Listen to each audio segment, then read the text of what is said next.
right, everybody, how you doing today? Another episode of Entrepreneurial Impact. Dave Donaldson here with my associate Joe Martin and a special guest today, Karin Fitzgerald, our team leader, our esteemed team leader from our Leesburg Market Center. Thank you. Thank you so much for having me. I'm so excited. I'm thrilled. Well, we're happy to have you here. Yeah, so excited. You know, when I was looking at we're coming to the holiday season here.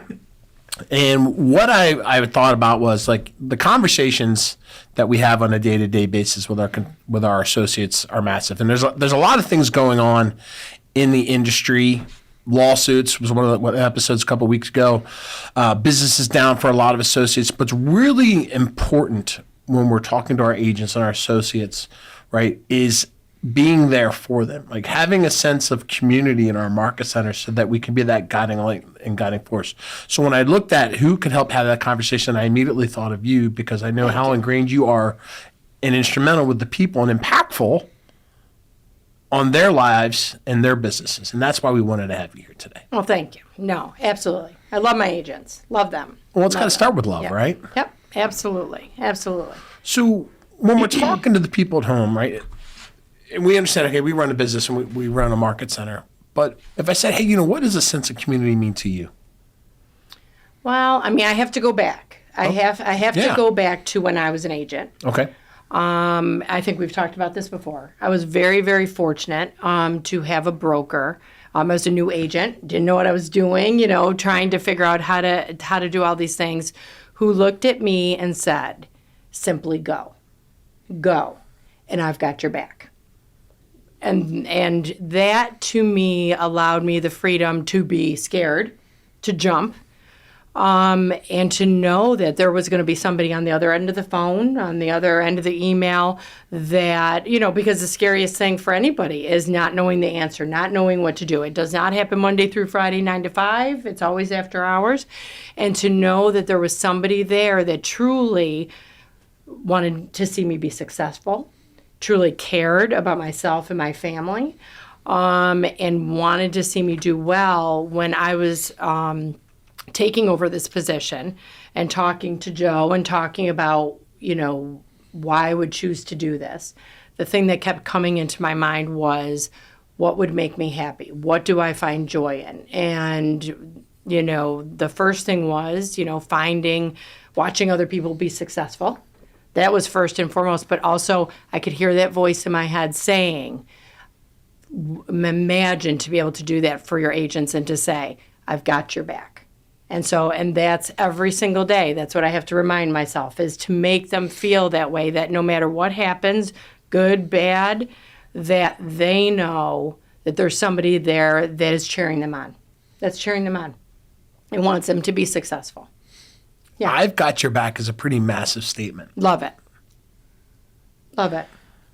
I will say this because Karin's being a little humble, and so is Dave on her hype. So I'm going to hype Karin a little bit more here. Go for it. So what I think is awesome about Karin's journey is that if anybody understands the local market of Western Loudoun County, it's a little how do I say this? Good old boys club is probably the best. Be very careful. Probably very easy to say that, right? Yeah. And it's very, I wouldn't say it's very, it's I wouldn't say exclusive is the right word, but you've got to actually have validity. You've got to have a relationship. Right. You have to have a reputation that has legitimacy. Otherwise, you're not taken seriously in that market. And it's been awesome to see inside of the journey of your individual production, having the reputation you had inside of that territory, but then be able to move into a leadership position, because it's really easy to sell, but it's real challenging to lead people and influence. Right. And the level of raw passion you have for taking care of people and that you lead with is one of the things that, from the outside looking in, I probably haven't said enough to you, but I see it just on how your people show up for even the ribbon cutting and your launch parties and things like that your people truly have a tribe out there. Your market center has a tribe. And it's one thing to say I've got some people and I've got some a group and maybe I've got a blob or maybe I got a team, but when you elevate to a tribe mentality, it goes back to the fact that the leader has to have everyone's back, because the people can't go out on a limb. They can't try things, and they can't go out and be better without knowing that there's a foundation. And I think that's the cool part about the business that you've created, is that of one of like a tribe mentality of family, that we're going to, we might have some challenges and tribulations, but at the end of the day. Well, that's family for you, right? Right. And I think that's the cool part about like today's episode, is really just to talk about what culture can do, right? That like, when culture's not there, and when culture is there, and it's there's not a direct line on culture, but it actually it can 10x a business because it's actually there. Well, and I'm only one person, as far as at the market center, and you need your people to have your back. You have to. You cannot do it alone. I mean, if you try to do it alone and you sit there and say, I don't need the people around me, and you don't give them credit and all those things, to me, I think that's a huge error. I am so fortunate that coming into the job that I had in this position, a number of people that just wanted to see it be successful. When Winchester opened, oh my gosh, we had waited so long, and so many people. And when you have your top agents, my number one agents in my market centers are the ones that are coming to me saying, you need help, you need somebody to volunteer, my PC coaches are my top individual agents. And as of right now, they are doing it on their own time. They're not getting anything from it at this point because they're building it. How lucky am I? How lucky am I? I mean, truly, I am just one person. I could not do it, and without these people, and it just makes me a better leader when you have these people behind you. It's amazing. I mean, people laugh all the time that I cry all the time. That's just my MO, but it is unbelievable to have people look at you and say, we have such faith in you. A lot of responsibility, I will tell you. There are some sleepless nights that I'm like, oh my gosh, how am I going to be able to do this? Because I don't want to let these people down. But at the same point, it was like when I got a transaction coordinator, and I was like, who can take care of my people better than I can? No one. And it took years before I got a transaction coordinator, only to find out that there were people that were better at things than I was. And once you have that realization and you start to bring those people in around you, look what you can create. And that's what we're creating. That's what we're creating. I have the best. I have the best. Let me ask you a question, like go from like 10,000 foot of like what you just described to like on the ground. So if you were to like give somebody advice, right, about this is how you get your top people to follow you, right? Because like if you don't get people to follow you, you're just on a walk. You're not on a journey, right? You're wandering off, and maybe you find a goal, right? So what would you give advice on? Is like these are the three things that you either did at the beginning, or the three things you continue to do to maintain that level of like engagement and like camaraderie? I would say first and foremost, and I know this is, and everybody's not going to agree with this kind of, but I truly care about them. Mm-hmm. I truly care about their success. They knew me when I was an individual agent. Mm-hmm. They still think I'm crazy that I gave that up. They don't understand, but they also believe me when I say there's definitely a special type of crazy for leadership. They say I'm crazy. I don't make any decisions without it being a group decision. Mm-hmm. I will tell you honestly. When we have, and I lived through ALC meetings that were back at the time. It was war. It was war. It was yelling and people, just no one agreeing, and it was not fun. It was not a group effort. When we walk into an ALC meeting, yes, am I the team leader? Yes. But I don't make a decision without talking to all of them. Obviously there's small decisions and things that you have to do, but I think taking those top people and saying to them, what your opinion is what matters. Yes, I am the team leader and I'm going to make decisions, but these big decisions I'm not going to make without you. And for them to know that they have a voice, and it's not just my market center, your market center, it's our market center, and that they have investment in that. It's huge. It's absolutely huge. And honestly, and I say this to people all the time, we enjoy being together. We enjoy being together. We are friends. I mean, obviously there are lines, there are things that we have to talk about that are serious. But at the end of the day, do we truly care about each other? Here's the culture part. Do we truly care about each other? And we do. We try to start that from the time that we have new agents coming in. New agents, we have, we call it Power Hour. They all meet together. It's this, session that they're all together, but it's also to help them bond together because they're going to need each other. If we're not there, they can support each other, and then they start their own little tribe. And then the tribe then just gets bigger and bigger and bigger. I mean, are we always all going to get along? No. Is there going to be things that happen? No. But I will tell you, and I know that there's going to be team leaders out there saying, wait, Karin, it's coming. I have never had anyone come in my office and yell at me. Never. It just has never happened. I've watched it. I've watched it over the years. But I think that they have enough respect for me, and they know that we're trying our best, and they know that if it did happen, that would not be something that would be acceptable to me. Is that because of the standards you've set, though? I think that they know it would be completely unacceptable. Completely unacceptable. When I hear people saying, well, they came in and they're screaming at me and yelling at me and doing all that, when has that ever been okay? And what other, or, you have your MCA in tears because of the fact that somebody screamed and yelled, and it was something that they had absolutely no control over. Are you going to sit back and allow people to treat your people like that? Or would you step up and say, completely unacceptable? It just would not be acceptable. And I think that shouldn't be allowed in the market center. I mean, everybody has bad days. Absolutely. Everybody has bad days and everything. But when has it ever been acceptable for you to treat people like that? And I think when you look at your environment and the tribe that you've built and you see that, right, how you handle that, depending on who it is, understanding that, and how do you go into a situation like that where you have to address something, but realizing that that's outside the norm for this person. Yeah. Right. But so how do you address that tactfully to really kind of get at what's actually going on here? You mean if something really bad's happening?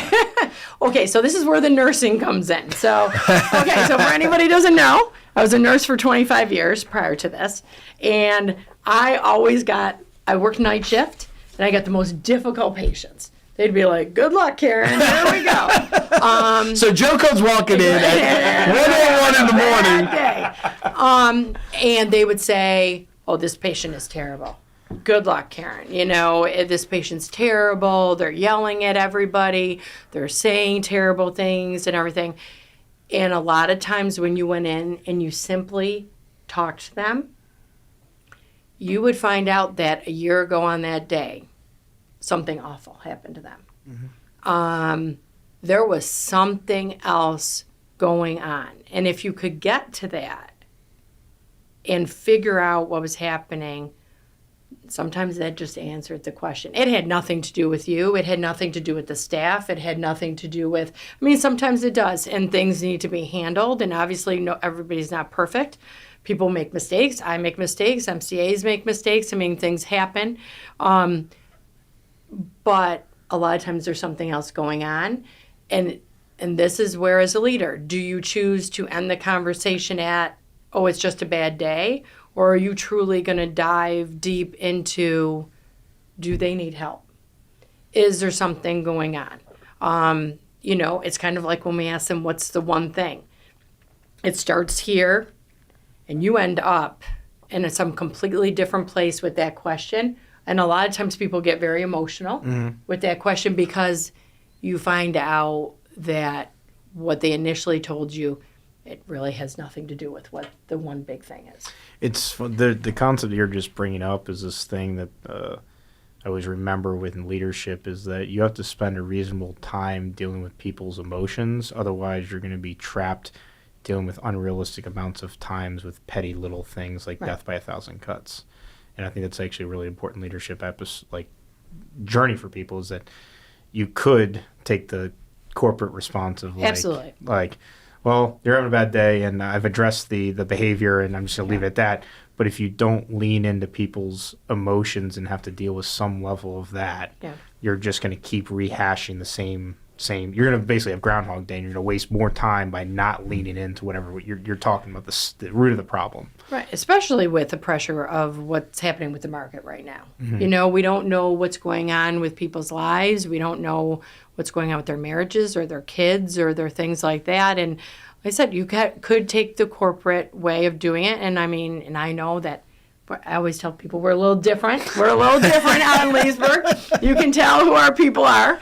I can so that, and it's not for everybody. I mean, and no, some of it obviously is not my business. And if they don't choose to share that, but kind of what I've started doing is for each agent, what I'm trying to do is do a KPA on them, sit down, go over their 135, and then go into, okay, so let's talk about again. What's the one thing? So what's the reason behind it? And I'm learning a lot. Am I learning? Not everybody on our call is a Keller Williams person. So if we say, hey, I'm gonna do a KPA on somebody, what is it and what does it allow you to do to get into that? So, and I didn't know very much about it, Okay. to tell you honestly, but a KPA basically, it's kind of bizarre, actually. It gives them a test, and it shows them cubes, and it has them do definitions, and it's a very, it's interesting. I mean, it's all these random questions that you think won't come to anything. And from that comes a report, depending on what kind that you do, that not only tells them that within Keller Williams or their job, what is their highest score of what would be a good match for a position, but it also talks about them. How do they learn? What is the best environment for them to work in? How do they want support? How do they not want support? And from this test that's 25 minutes long or whatever it is kind of amazing that it really identifies who that person is. And it teaches me that I have to mirror sometimes a little bit better. I'm from New York. I talk fast. I talk loud. There's a cadence to how I speak. Not everybody is prepared for that. And I'm going to come in and do that. And so sometimes through learning about those things, you learn a lot about how to coach that person, how to talk to that person. Maybe I need to change how I am a little bit. Maybe they need different things than what I'm offering. But it also then helps me deep dive more into what do they want from me. I actually did one yesterday, and I looked at her and I said, I want you to be brutally honest. And oh my gosh. And I said, what do you need from me? What do you need from the office? What do you need from Kyle? What do you need from the region to be successful? It isn't all just about, it doesn't fall on them about, they need to be working harder. Well, yes, obviously, they need to be doing the things, but what can we do to change, which I think we need to in this market, to help support them? And I think that's an important question to ask outside of the KPA and all of those things. And the one thing is to try to get them to go down to the deepest level of truly, why are they in real estate? What do they hope? What would be the end goal? What would be the greatest success? What I think is amazing about what you just, for those like listening, the strategy or the what you just laid out is like brilliant from like how you engage with people, because you started off with like, hey, how were you successful? Well, first off, they know I cared about them. And I made sure that they know I gave a damn, right? The next part was engaging them in conversation about decisions, right? Because now people feel heard. So you basically created a tribe, or you created a community, right? Belonging, right? Then you said, not only do I want you to belong, but I also want you to be like part of our decisions.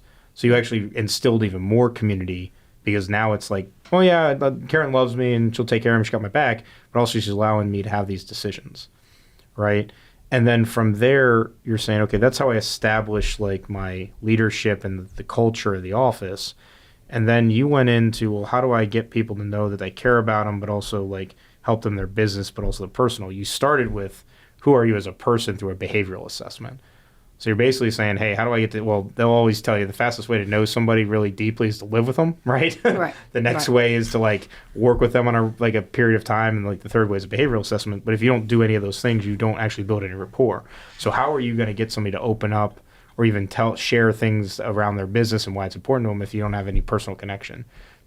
So you just gave people a game plan of like build rapport, understand them personally, understand how they're wired, how they communicate, go into like their business plans about what they think it is, and then you did something even more focusing for people, which is actually, okay, people are going to give you all these things on your business plan being the 1, 3, 5. It's going to be units and profitability, all these, there's all kinds of stuff there. Well, by saying, okay, given all this, there's a lot of stuff on here. What's the one thing that matters most? Yeah. Now you've basically circled back and said, here's your personal connection to me and I get to understand you. Here's the business plan. And then when everything gets crazy, what's the one thing that matters the most? Yeah. Right? And then from there, they give you that, and you're coming back and circling and say, oh, by the way, I've got your back through. Here's all the things. What do you need support, and what does support look like? So those listening, that's a really great way in an hour to 2 hour meeting to actually build a rapport, because it's people don't care what you know. It's like how you make them feel. So like you could be the genius of all business consultants and coaches, but if you don't start with like meaningful things for me and how I build a connection with Karin, then it falls face down, right? Well, and I think too, putting some of the responsibility back on me, that it isn't just about, well, do you have a list? You need to do all these different things. I need to do better. Absolutely. And the people that I report to, we can only keep getting better. And if we don't ask our people what they need, if we tell them what they need, and we don't listen to them what they need from us. Yeah, it's got to be 2 ways. And absolutely.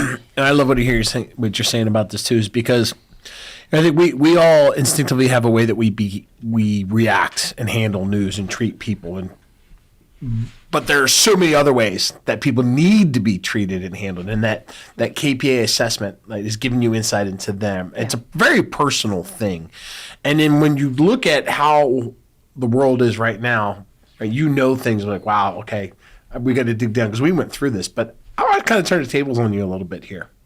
I don't know he's coming out of left field. I can't help you on this one, Karin. Go, Bills. Okay. What does your KPA say about you? Oh, you know what it says. I do. I don't. I haven't walked through it with you, so.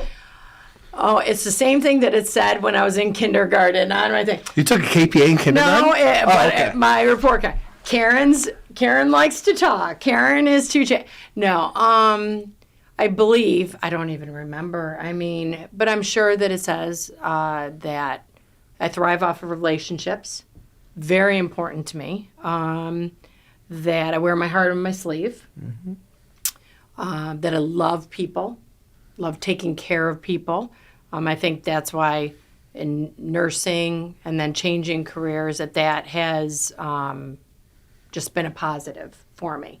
I don't know. I'm trying to think what else. I don't know what else that it said probably. Inside the behavioral assessment, it's the cool part about like when you know role. I guess the best thing to remember and like the idea of like leadership and culture and opportunities has to do with like there's a role, right? And each opportunity has a specific role, right? And so the dynamics of a Leesburg is going to be different than the dynamics of say like a Virginia Beach, or it's going to have a different dynamic than Arlington or Washington, D.C. So you have to understand, like, there's generic job functions that have to happen in order for the business to make money, right? So when you look at a model, it's going to say, hey, you got to have income coming in. There's ways to generate income in any business. Then there's the soft skills of, like, what do you need to know about that particular market that has uniqueness to it? And when you looked at your behavioral assessment, it has a lot to do with, like, accommodation and the need to support and validate others in a way that is a servant leader. And then knowing that's why I started off this thing about giving you kudos around like your reputation inside of that territory, because you wouldn't be able, that territory demands someone that actually has a reputation, like notoriety is not the right word, but like, oh, that we know Karin, yeah, she's legit, like we're good. But the ability to have, like, going back to your point of like seeing team leaders get yelled at and all that, is you also have to have the ability for someone to care, but also have the ability to have structure and standards on something. when it matters. And that's why in those behavioral assessments, knowing how you're naturally wired around people in a market center that had to have a little bit of a turnaround means you actually care about people, because if you're trying to turn something around, you actually generally have to care about the people that are in there, right? Absolutely. But I was fortunate enough. I mean, wasn't so fortunate for the market center, but I was fortunate enough to be there for the entire time of all those transitions, because I could sit back and see why it wasn't working. Mm-hmm. Why was it not working? What was I seeing that was happening? And you could watch what the people they wanted. And so coming into the position, I was fortunate enough to see what didn't work. So then to turn around and try what I thought would work. Well, that's kind of where I was kind of getting to. You've got this adaptive personality trait to understanding who you got to be in the moment. Right? For the people, for yourself. And you have that ability to kind of position yourself in a way that I can be this person over here. I can listen. I can help direct, I can motivate, right? And I can inspire. Thank you. Yeah. Absolutely. Yeah. No, I love the job. No, absolutely love it. For having now, how long have you been in the role now? It was 2 years in June. I said 2 years. So for the people that said, hey, are you crazy? What do you say to them now? They still ask me that question. I'm sure. They still ask me that question. It's not an easy job. It's not an easy job, and there's so many different parts of it and so many moving parts of it. But I love the problem solving. I mean, that's probably one of my most favorite things, and I love being with my people and watching them be successful.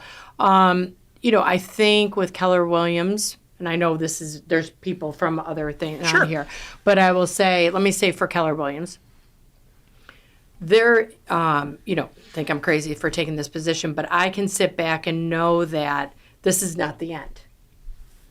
There is so much that I can do, and there is so many possibilities, and this is just the next step into, who knows? I mean, something amazing. And so moving from, being an individual, salesperson, I think gave me the great base and a great way to be able to connect with my agents.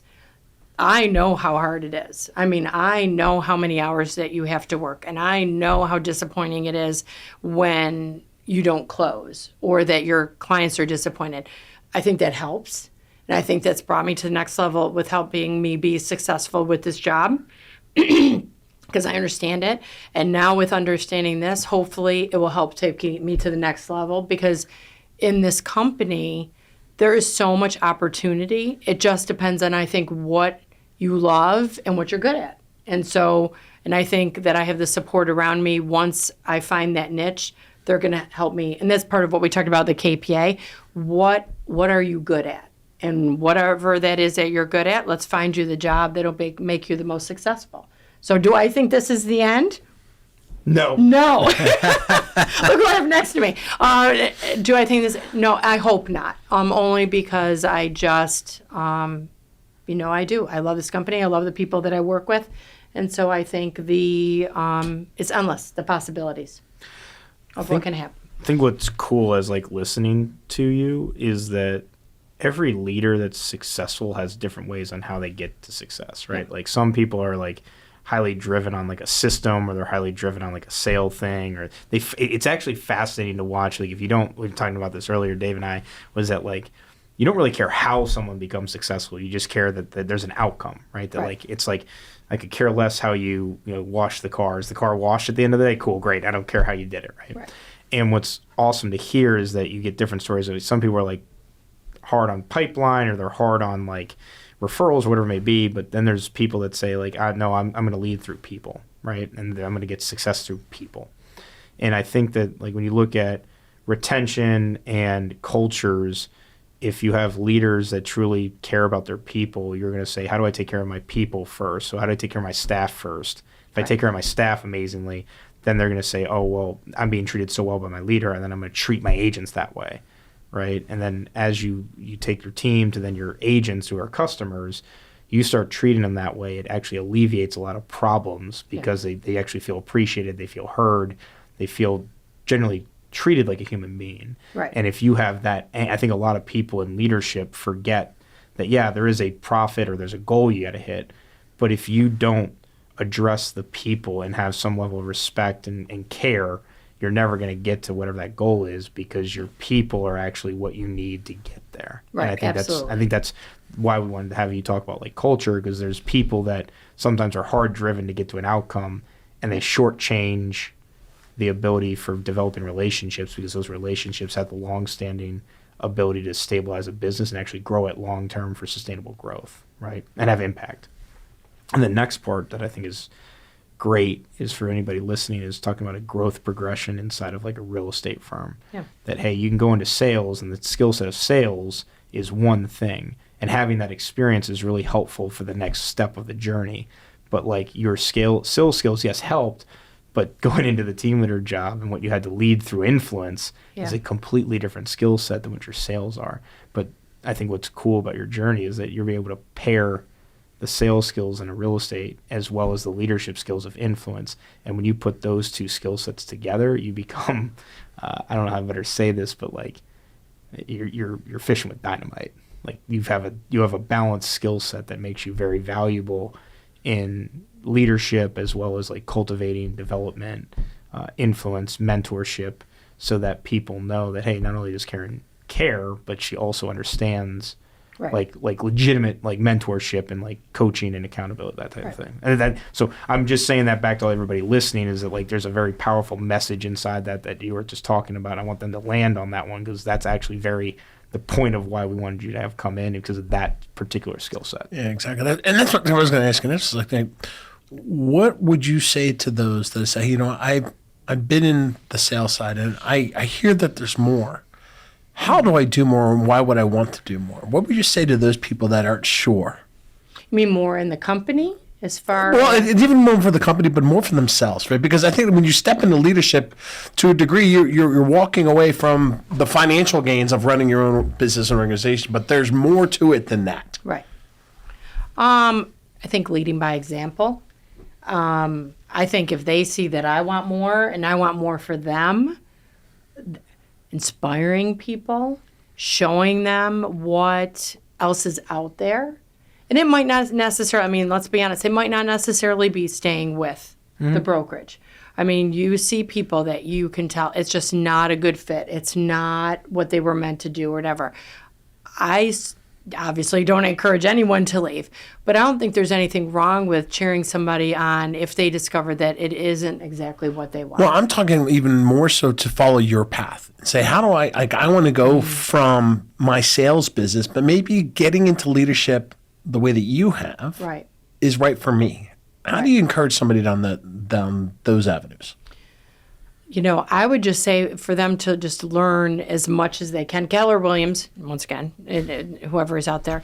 But there is so much That's opportunity. right. There's nobody actually out there. I know, just it's not, okay, so we don't have to worry about it. We don't have to worry about it. So let's just say, but there is my gosh, there's so much to learn. There are classes, there are, Zoom calls, there are things that you can go to. There are, family reunions coming up.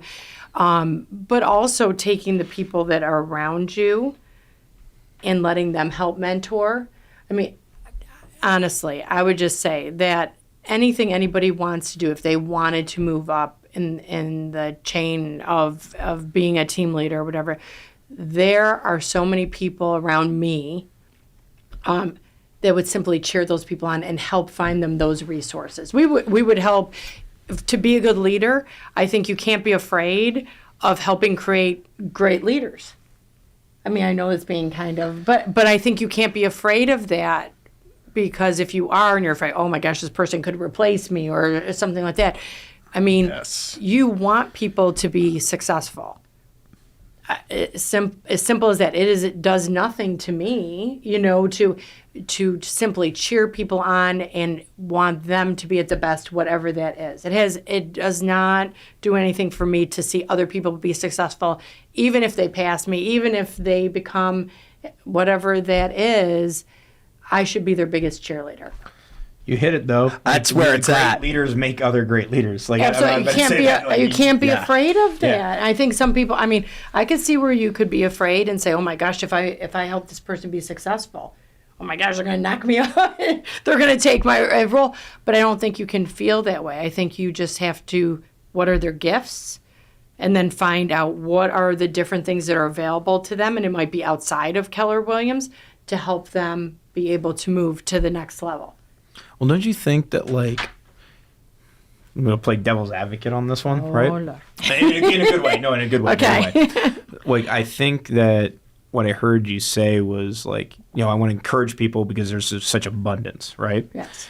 But for people to grow beyond what they thought they could because they were in your world, right? So even if they grow beyond your capabilities, they wouldn't have been able to get to that level had they not been exposed to your influence or your leadership. So, right, if you think about, like, I was watching some show. It was a spinoff of Sons of Anarchy, right? So that should be totally like brain dead, like listening, right? And this guy was basically on his kitchen floor, and he goes, "Do you ever think that everything that happened in your life was meant to be because you wouldn't be where you're at today if you hadn't gone through it?" Yeah. And I think when you think about, like, leadership for people to be abundant and say, "Hey, I want you to grow beyond me and go do a million things," is Absolutely. that had they not had that, I don't know, call it 3 months, 6 months, 12 months, 10 years. Yeah. If they didn't have that time with you, whatever that time frame is, you had some level of influence, some level of impact, no matter how small that is, right? And that little impact is what actually probably nudged them to that bigger opportunity, right? Right. But what's the word that I'm going to look for? What greater compliment than to have somebody say to you, I did it because I watched you. Or I did it because I had your support. Or I did it because I saw that you did it and what you went through, and that just pushed me that I knew. I mean, oh my gosh. 100%. What? Yes. There you go. There's the crying. I mean, that's where the crying would start. Because, I mean, life is not perfect. And all of us got here in different ways. And if you can help somebody move to that next level, be able to, do the things that they only could have dreamed of. What greater gift is there than that? It can't be just about the money. I'll answer your question about, like, why should people get into leadership. I'll give you this exact, you're triggering something for me that I recently got this past week. There is no better feeling when you go to work for like 9 months or pick a period of time where you get no, like, positive feedback or no, you did your job and, like, there's no, but then out of nowhere, out of the blue, you get a text message that just, like, you out of nowhere, and you're like, the person just gives you this out of nowhere appreciation for something that you, like, was like nominal. It's like, that's just what you do. I just did this little thing to help you out or whatever it may be, and then you get a text message that says, like, you have no idea. You took that 15 minutes and you said this, this, and this. And because you said this, it caused me to do this. And I'm forever grateful for what you did. And I think when people ask, like, why get into leadership, it's those moments that are few and far between, but they're so meaningful that that you changed somebody's trajectory in life, that I still remember those. I still remember the note cards and thank you cards, all those things, because it's those little things. Like you said, it's not the selling of a house or a commission or anything like that. It's literally that I know deep down that person remembered me, and there's meaningful legacy behind it. So I apologize for going down that, but literally that triggered something for me this week that I was like, for all the challenges and tribulations that we call sometimes hard, you realize that the actual thing that matters is that influence on somebody's life that they wouldn't have had without you means more than anything in leadership. Absolutely. Yeah. Well, I can't think of a better place to wrap that up. Do it because there's no better way to be impactful to see somebody smile and say thank you. And see them be successful. I mean, and whatever that is, and we talk about that quite a bit. Success for everybody looks completely different. What I consider successful, what somebody else considers successful, is totally different, and that's totally fine, whatever that is. And so, you just have to find out what that is, and that's what leadership is. That's what leadership is. Everybody's winning differently. Yeah. So for another episode of Entrepreneurial Impact, Karin, thank you so much for joining us. We very much appreciate having you here. Have a great day, everybody. And if Dave doesn't show up to the next episode, it's because Karin and I took him out because he's an Eagles fan. Oh, boy. Thanks for tuning in, everybody. Until next week. Bye.